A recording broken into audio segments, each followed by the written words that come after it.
Anong ginagawa mo dito? Tatanungin ko lang sana kung nasan si nanay. Kita mo na sarado, di ba? Kahit hindi ka naman siya Rosel, hindi ka naman kakausapin yun eh. Mabuti pa, umalis ka na. Wrong timing pagpunta mo dito. Wala sila dito. May pinuntahan silang ospital. Ospital?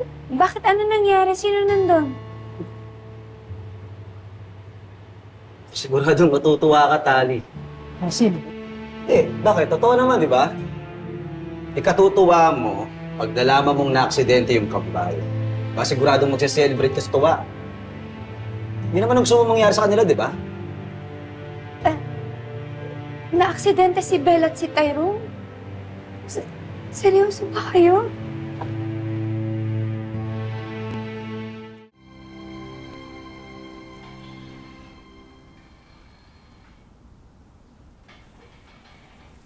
Anong ginagawa mo dito? May kinalaman ba kayo sa nangyari kila Tyrone at Belle? Bakit namatay na ba?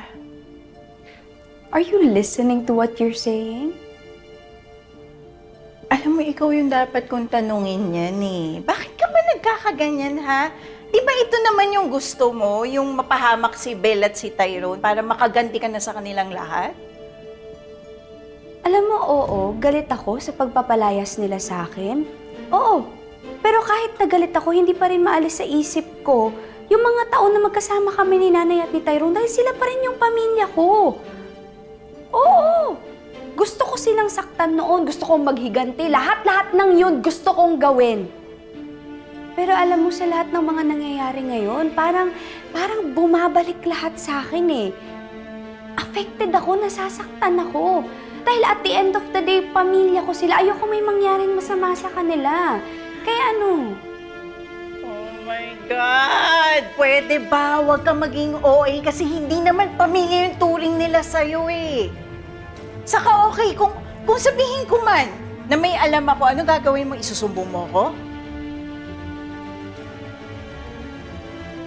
Kaya kung ako sa'yo, manahimik ka na lang. Wala na si Darius. Saka kahit anong gawin mo, hindi ka natatanggapin ni Tyrone at ni Rosel. Tali, ako na lang ang meron ka. Ako na lang ang pamilya mo.